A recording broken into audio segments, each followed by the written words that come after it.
My name is Brian Fuller. I'm the Associate Athletic Director at McDowell High School. I'm joined today with Braydon Romeo, junior member of our boys cross country team, and Mary Eighmy, a junior member of our girls golf team. Some news first. First of all, I want to thank everyone for the participation in the Dave Hanlon tailgate. It was, again, a huge success this year. I believe it was our most successful event financial-wise. I know when I looked out there before the football game, there was just a mass, a big sea of blue, which was tremendous to see. Also, upcoming event, homecoming. October 3rd is coming up. Latrobe Area High School will be coming in town for a homecoming event. Again, that's October 3rd. Tickets will be available for that as we go. And also, our season athletic passes are available. I'm not sure if everyone even knows that we have those available, but we have athletic passes for students and adults. Students are only $15, adults are $40, and those passes are available in the athletic office. And that will get you into any event that is held either at McDowell High School or MIHS. So we're looking at wrestling, swimming, football, basically any event that is charged for at McDowell or MIHS. That pass will get you in for. Let's get to our guest today, Braydon, junior member of the boys cross country team. At this point, you guys are, we talked a little bit earlier, you're undefeated in your dual meet schedules. You guys are off to a great start. Yes. Give us some background info on you. When did you start in cross country? What attracted you to cross country? Well, actually, I first started cross country to get in shape for basketball, because basketball was my first love in middle school and elementary school. But then I started in 7th grade, and I found out I really liked it, and I was pretty good. So I continued with it, and the summer before 8th grade, I actually started running with McDowell in their practices as an 8th grader. And just them inviting me in, some of the runners already at McDowell really welcomed me, and it really got me into the sport. Give people an idea out there, what is cross country? I mean, people hear of, you have the more popular event, football, basketball. People know what that is, but some people may not know what is cross country. I mean, really, it's basically just running. But the thing that makes it more enjoyable is, I think, in running cross country, you have a special bond with your guys, unlike other sports, and that's what makes it more enjoyable. So basically, we run at Brown's Farm. So basically, cross country is just what it sounds like. You're running across the country, so to speak. That you're not running around a track. You're not running. No. So really, you're in an uncontrolled environment, so to speak, because you're going to have to deal with the weather. You're going to have to deal with the wind. You can, some courses may be wet, some may be dry. Yes. Is there a team aspect to cross country in a race? Yeah. So in a race, the top 5 runners scores points. Basically, your point is just your place, and the team with the least amount of points wins. Okay, now like in the Tour de France, where they have 5 or 6 members out there racing, and other guys block for their main guy. Does that happen in cross country? Do you guys have like a top 1 or 2 runners, and the other guys kind of play defense, if you will, I guess, for them during a race? Yes. Right now we have 2 runners that are normally always up there. One other sometimes tags along as long as he can, but other than that, it's basically all the other guys are just trying to stick it out. They'll stay with us as long as they can, but then after that, they'll just try to beat the people from the other teams and try to score that way. Now, when you work out in the off-season, what's an off-season conditioning program like for cross-country? Is it just going out running the course, or is there skill-specific exercises you can do? Well, there's a few different workouts. One's just a long-distance workout where you run for about an hour, maybe less, and it's non-stop. And then also we run hills, because there's always hills in the courses. So we'll run 5 to 6 hills, basically non-stop. And then there's speed workouts where we'll just sprint for maybe 400 to 800 meters, and we'll just do repeats of that about 6 to 8 times. What's the distance of a cross-country race? Are they all the same no matter what school you go to? Requirement? Yes, every single race is 5 kilometers, 3.1 miles. All right, so you're going to run 3.1 miles and through the woods, up the hills, and kind of the grandmama's house you go, type deal. Okay, give us a team outlook for the rest of the season. We said you're undefeated in the dual match meets at this point. What are you looking for the rest of the season, the rest of your regular season? Definitely as a team, we're looking to win regionals and districts, and hopefully come in top 10 at states, which around here is very good. The last couple of years, the prep has gone to states, and they've done okay, but we're hoping to do a lot better. You spoke about region and district. A region meet October 18th at Brown's Farm. That's got to be a huge advantage having that on our home course. Yes. Then October 25th is a district meet. Where is that one at? It's up in Sharon. Is that Beal Park? Yes, down Beal in Sharon. Park. Okay, and then the state meet is November 1st. And we talked about in the fall sports preview show earlier qualifications for this stuff.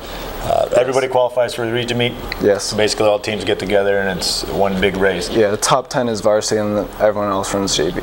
And then from there, to qualify for the district meet, do you have to win the regional meet? Do you have to place in the top so many? It's basically all the teams in the district have their top 7 runners run.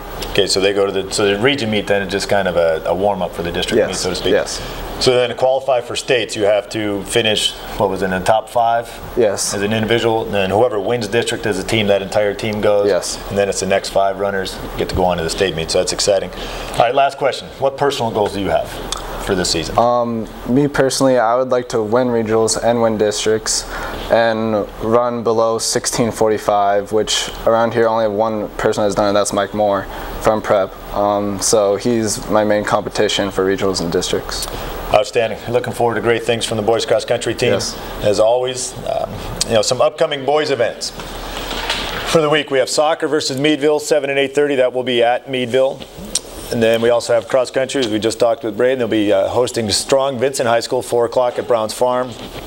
So if you get a chance, come on out and watch the runners run around the course there. Boys golf, boys and girls will be going to the Du Bois tournament at Treasure Lake with a 10 a.m. shotgun there. 25th on Thursday, freshman football team will be taking on Prep, 7 o'clock at McDowell. We're 2-0 against Prep so far. Our varsity team has won, and as well as our JV team. So freshmen will take them on Thursday. Then we have varsity boys soccer versus Villa Thursday as well before the freshman football game. Our JV boys will be playing Central at 4 o'clock over on our east field. That's the grass field over by the softball field. Okay, so as you can see, we got a full week of athletic events coming up here. Now to our next guest, Mary Eighmy. She is a junior member of our girls golf team. First of all, congratulations on the region championship. You guys are having a tremendous season. As far as I know, it's probably the best season McDowell's ever had here. Yeah. Give us some background information on you. When did you start playing golf, and what attracted you to golf? I've been playing since I was 10 years old, and my parents got me involved in it, my grandparents, and I've just been around it my whole life. We're a member at Cockwood Club, so I have that to use all the time, which is really nice. When do you think it's a good age to start? I have 2 daughters, they're 10 and 12, and I'd love to get them involved in golf. Is there a too early of an age for golf, really? No, I think you could start whenever you want. You could start later in life too. I think it's better to start earlier though, as young as like 5 maybe. When did you start it? Did you just start right out, putting the driver in your hand, banging balls on a fairway, or did you start and kind of work your way up from a putter to a wedge? I don't know. I just got a set of clubs, irons, just 5 clubs maybe, and practice at the range. And my parents work with me. Nice. I noticed this summer, reading in the paper, that you played in some of the city tournaments. How beneficial do you think that is for you as a high school golfer to be able to go out and play against some of the best in the city? Oh, I think it's really beneficial. It's better to play against people that have more talent than you, so you're prepared when you play in the matches in high school. And I know I've played in a couple of city tournaments myself, and it's different golf. It's not. I mean, I played in one where I was playing with my regular foursome that I play every weekend, and it's just different golf when you get out there and there's something different on the line. Yeah. I mean, it's more nerve-wracking. So the more pressure situations you put yourself in, the more prepared you are for, on down the line here. Your team, like we said, you guys are off to a great start. What do you think? What do you attribute that success to this year? My coach. He gets us out every day, almost every week at the end of school, and we practice at the range and do drills and get out and play Mill Creek almost 2 to 3 times a week. So. Now, speaking of golf, now what in your practice and things like that, are there, do you do specific drills during the day? You said you do some drills. I mean, do you work on short game drills, or is it just you guys go out and play 9 holes and play the course? A lot of us take lessons, so we learn drills from our instructors, and we tell our coach, and he uses the drills that we learn, and putting drills and things that you can do on the range to help your swing and slow down. So some people don't realize, they think golf is just a matter of going out and playing 9 holes, playing 18 holes, but you watch some of these people on the PGA Tour, they practice 8 hours a day. I mean, they're out there, they're on the range for 7-8 hours a day, and that's really where they improve their skills. Okay, let's look at you for the rest of the season here. We talked about Your team tournament is coming up October 4th. I believe that's at Riverside. North Hills, teams, and then Riverside. Now, what's the qualification process here for districts? Does everybody go to teams, and then is it only the winning team out of districts, or how does that work? No, I'm not sure about teams. I'm pretty sure that we qualify for regionals because we're undefeated, but for individual, it's the top 3 in the district. So it's more competitive for districts than it is regionals because more people make it at regionals. No, so is that top 3 then out of a specific tournament, or is it based on your scores all year long? No, your scores all year long, you automatically make it to districts if you're in the top 12, and then you go to districts, and the top 3 that have the lowest scores go to regionals on that day. So that's going to be a pressure-packed day. You basically have one round to prove yourself, kind of like cross country. You have that one meet. Yeah. You either do it there or you don't. All right, Kate, last question for you. What kind of personal goals do you have for your season this year? I'd really like to make it to regionals on my own as an individual, and maybe even go to states this year. For team, I definitely want to go to states. I think we can do it. We have a really strong team. So. That would be outstanding to see.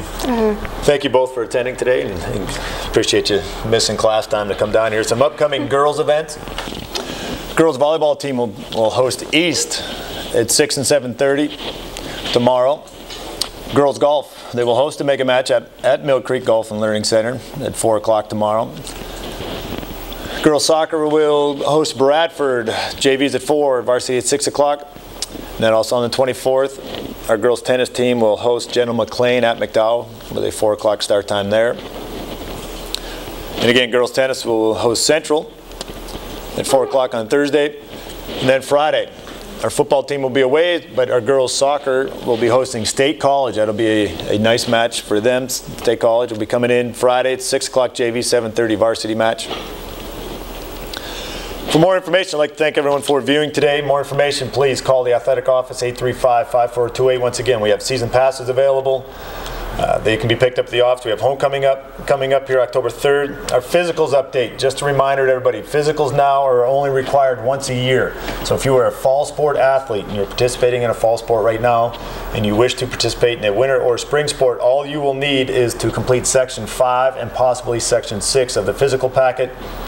Section 5 is just an injury update. If you have an injury or an illness, you record that on Section 5, and then you will need Section 6 filled out. If you have not had an injury or illness, then Section 5 will be all you'll need to do to participate in our winter sports. Appreciate everybody watching today. Hopefully we see you all out in our field and on our courts here in the upcoming season, remaining of this season. And as always, go Trojans.